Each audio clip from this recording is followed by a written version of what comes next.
Hey, hi, it's a pretty hot chick out and about in New York City, and I just saw the play Platanos and Collard Greens. It is so hot, guys. Plus, it is starring Basketball Wives star Royce Reed. So you guys got to check it out because coming up next, we're going to talk to her about her role as Milady in the play and how much fun she had, plus a lot more. So stay tuned. We'll be right back again. Platanos and Collard Greens. I had such a ball. Okay, bye.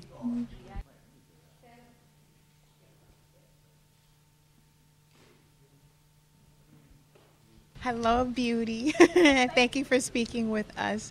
I am talking to Royce Reed, that beautiful Royce Reed, Basketball Wives, one of my favorite characters. Well, not characters, I can't say that. One of my favorite ladies from Basketball Wives. How are you? I'm great. How are you? Good. Thank you so much for gracing us with your presence on Platanos and Collard Greens. Let me tell you, you were hot. Okay, so tell me, how did you get involved? Tell us how everything started, what inspired you to get involved, everything. My publicist actually got the audition for me, and when I went in, I kind of got the notion that they didn't think I was going to be that great.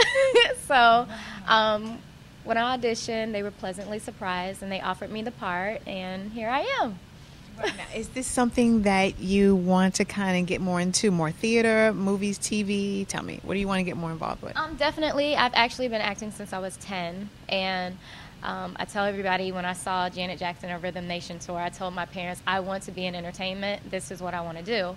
And they were like, well, if this is really what you want to do, we're going to make sure you have everything. We're not going to be a double, triple, quadruple threat. You're going to be everything. So it took me a while to really get in the theater because in Florida it's not that big. So dance came faster. And then also I felt the need to kind of clean up my image a little bit, so I could really put myself out there and people judge me based on my talent and not just what they see in the media.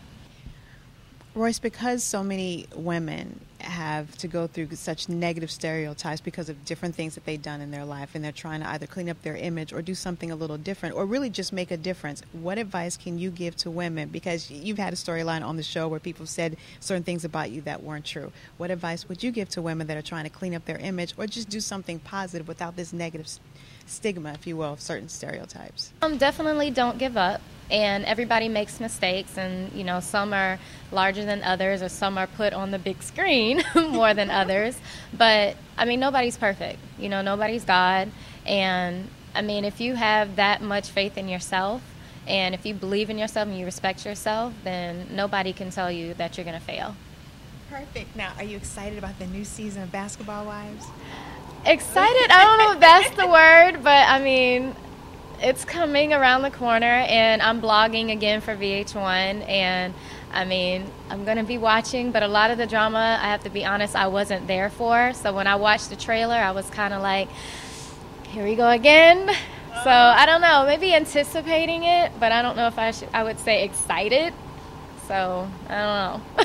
Tell us this, because a lot of us watch the show and we're like, oh my God, we're kind of like on pins and needles, like, why did she say that? Why did she do that? Oh, how old is she? How are, they're being portrayed a certain way. What are your thoughts about what people are thinking about how black women are being portrayed or women of color are being portrayed? I have to be honest, I'm not, a big advocate for, the way that we even portray ourselves on my show, and then even some others. I do watch, I support, but I definitely wish that they would change. There's shows out there like Tia and Tamara that I loved and that got great ratings. So it shows people that you don't always have to be throwing drinks or fighting to, have a great show with great ratings. So it's definitely not something that I can say that I'm proud to be a part of. But I felt like I had an obligation to my fans to stay and show that not all of us are materialistic or shallow or just about drama. But I do make my mistakes, I have to be honest. But that's okay, we're not perfect. Yeah. But there was a reunion show that I saw, and I said, go Royce, that's right. Letting, I think it was Evelyn know, like, it's not all about the designer gear, it's just how you put it together, it's more about your spirit. So that I loved you for. Thank I you. said that was perfect. And speaking of which, when you watch the show, who are some of your, let's say, favorite, or who you can't wait to see, or maybe not can't wait to see, but just like, okay, she's very entertaining, other than you? Tammy's my girl, and there's certain times where I'm like, Tammy, stop, you're coming across like a bully, but Tammy and I can argue and disagree, and then the next 5 minutes be like, let's go get something to eat. Keisha and I get along very well. We have a lot in common. She's a fellow dancer, and I mean, I just love her. She's so free-spirited, and she just likes to have fun. She doesn't mind sweating or getting her hair wet, and that's me. So I love that. Now, this whole beef between Evelyn and Jennifer, are you kind of rooting for Jennifer or Evelyn?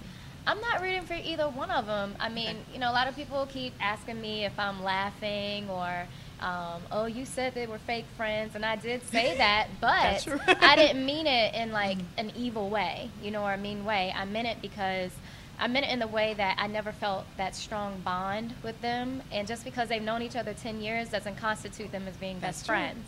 Mm-hmm. And you know, with my friends, we can tell each other when we're right, wrong, being a bee or being bougie.